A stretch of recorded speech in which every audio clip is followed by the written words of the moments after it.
memang mau dibuat ribut gitu, entah apa targetnya kita nggak tahu. Ini makin hari makin kebaca siapa yang mendanai ini. Banyak kawan-kawan saya ini sejak dengar Pak Jokowi mau dijadikan ketua PSI, mereka bilang ini partai lain bisa sunyi gitu.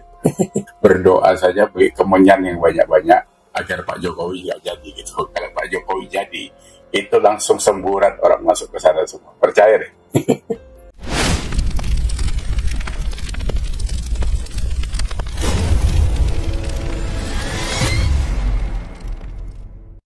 Assalamualaikum warahmatullahi wabarakatuh. Balik lagi di channel Akbar CK.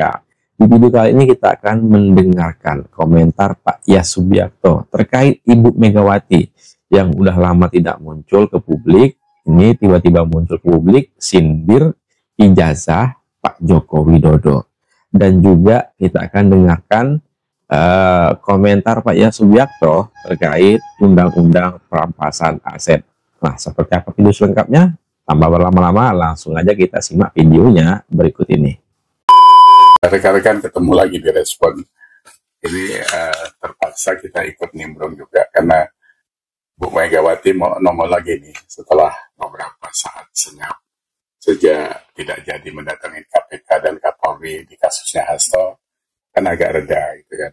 Tapi ini keluar lagi. Jadi kalau Bu Mega keluar, kita terpaksa menanggapi. Kalau enggak nanti statementnya bisa ngawur kemana-mana gitu, ngelantur gitu kan.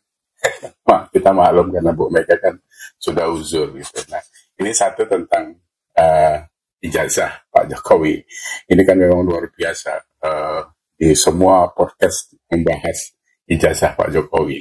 Saya di Bareskrim di mana-mana, di semua medsos. Saya sudah membatasi diri dari 2 minggu yang lalu sebenarnya, karena ini Bu Mega nongol, ya terpaksa saya ikut nongol gitu. Nah, ijazah ini kan Bu Mega kemarin ada statementnya tuh, ya kalau memang ada ijazahnya ditunjukin aja gitu kan dengan santainya. Tapi sebenarnya kan bukan itu masalahnya Bu, bukan soal ditunjukin atau tidak ditunjukin. Ini kan sudah berlarut-larut dibiarkan Pak Jokowi, karena memang bukan dia yang harus nunjukin gitu kan, yang menuduh dia ijazahnya Pak Jokowi palsu itu ya harus bisa nunjukin gitu. Mana yang palsu, mana yang asli. Udah dibahas lah ini, udah semua orang membahas itu. Dari mulai profesor sampai semua lapisan bawah juga mengomentari itu. Ada orang-orang yang bapak-bapak dari kampung, dari mana, lugas-lugas semua, ustadz segala macam. Nah, ini kan sebenarnya agak kontraproduktif dari Bu Mega. Karena apa? Kemarin itu kan Bung Arya Bima kan sudah komentari dengan wise ya, bijak, bahwa ngapain lagi diributin ijazahnya Pak Jokowi. 2 kali jadi wali kota, 1 kali jadi gubernur, 2 kali jadi presiden, kawan sekolahnya, kuliahnya ada, kampusnya ada, terus semua apa lagi. Pak Susno Duaji juga menjelaskan sama seperti itu kan. Cuma karena ini di framing, memang mau dibuat ribut gitu, entah apa targetnya kita nggak tahu. Ini makin hari makin kebaca siapa yang mendanai ini, kenapa ini harus diributkan terus. Jadi memang ujung-ujungnya sebenarnya karena marwah Pak Jokowi ini terlalu besar. Ini yang ditakuti kan gitu.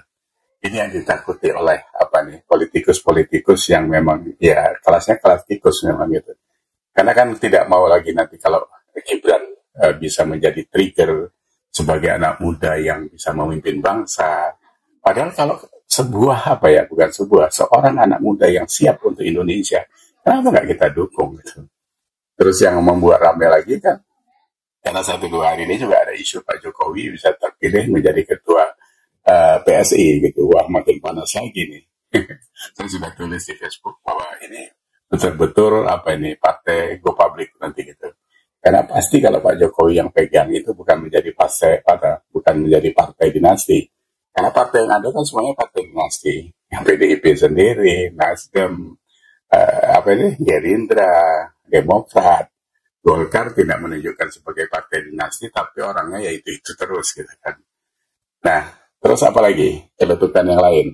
Ada juga disinggung, Bu Megawati menyinggung, dia nggak menerima tunjangan sebagai bekas wakil presiden.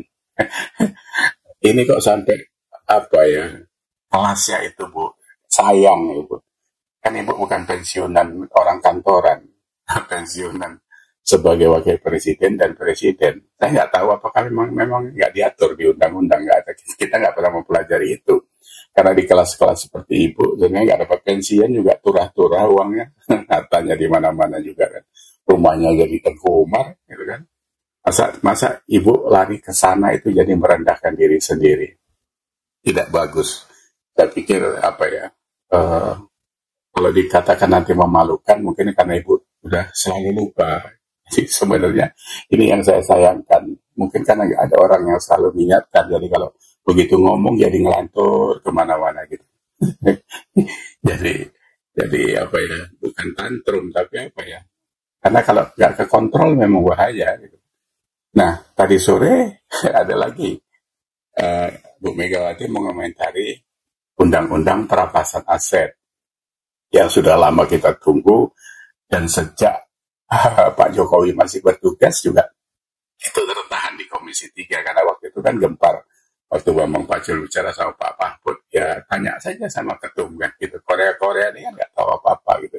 Artinya kan itu mengesankan bahwa ibu yang menahan itu gitu kan. Ya, jadi memang sensitif isu-isu seperti itu. Orang bisa menyambung alurnya gitu kan. Nah, ini kalau sekarang Pak Prabowo sedang ngegas itu, karena sudah dijanjikan juga berkali-kali, kemarin terakhir di 1 Mei di Hari Buruh itu, Pak Prabowo kan sudah berjanji juga gitu.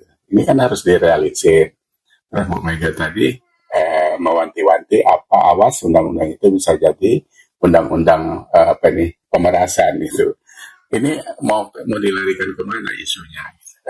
Perampasan jadi pemerasan, atau kalau nanti sudah jadi undang-undang dipakai alat ini untuk memeras, ya memang harus diperas. Kalau nggak diperas nggak bisa dirampas aset-aset koruptor itu gitu. Saya berharap ini berlaku mundur.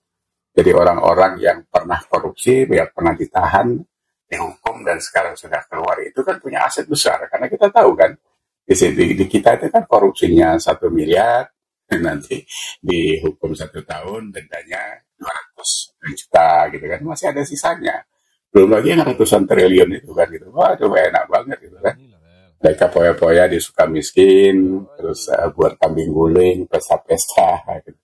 Makanya kemarin waktu Prabowo mau buat lembaga pemasyarakatan atau tahanan di pulau terpencil, saya bilang percuma aja Pak.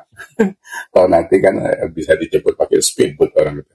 Nah sekarang kan bukan rahasia lagi itu, kalau orang-orang mereka selalu keluar dari Sukamiskin, meeting di luar, pulang. Ada yang orangnya, suaminya di dalam, istrinya di luar bisa hamil. Itu kan berarti mereka pulang di sekitar Sukamiskin itu kan. Nah itu yang kayak gitu kan harusnya tidak sampai dikomentari meluas kemana-mana gitu. Karena biarkanlah undang-undang itu jalan. Jadi tidak terkesan dari dulu memang ibu yang nahan. Jadi kayaknya ada ketakutan. Ya memang rekam jejak Partai Demokrasi Indonesia Perjuangan ini kan dari sejak 2012 ya kalau nggak salah saya, sampai sekarang masih menduduki supremasi partai terkorup di Indonesia. Itu nggak bisa ibu tutupi karena kenyataannya seperti itu. Di hari-hari, di ujung hari sekarang aja masih berlanjut kok. Ya kan ini tadi saya baca dari Balikpapan ya. Balikpapan bukan PDIP. Balikpapan itu Nasdem gitu. Yang kemarin yang terakhir mana? Wali Kota Semarang atau mana itu masih terus ada, karena mungkin apakah setorannya terlalu besar atau apa gitu. Saya nggak tahu karena saya bukan orang partai gitu. Tapi dibaca masyarakat seperti itu ya.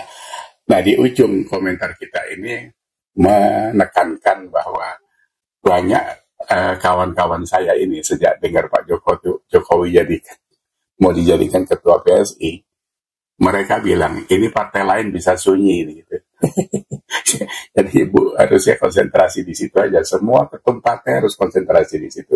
Berdoa saja, beli kemenyan yang banyak-banyak agar Pak Jokowi nggak jadi gitu. Kalau Pak Jokowi jadi, itu langsung semburat orang masuk ke sana semua. Percaya deh.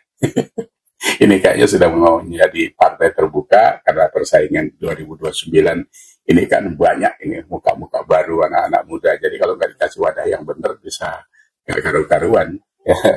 Jadi saya pikir obrolan kita itu dulu. Jadi saya terima kasih karena Bu Mega kalau nongol ada komentar, saya ikut komentar gitu. Terima kasih, sampai ketemu. Bu Mega selalu sehat-sehat untuk Indonesia ya Bu. Sebentar lagi Kongres, semoga ketumnya ganti, gitu saja. Terima kasih, Assalamualaikum. Nah, itu dia video kita kali ini. Silahkan ketik komentar kalian di kolom komentar. Sebelum saya akhiri, jangan lupa like, komen, share, dan subscribe-nya agar tidak ketinggalan informasi dan notifikasi dari channel ini. Saya Akbar CK. Assalamualaikum warahmatullahi wabarakatuh. Salam sehat selalu. Bye-bye.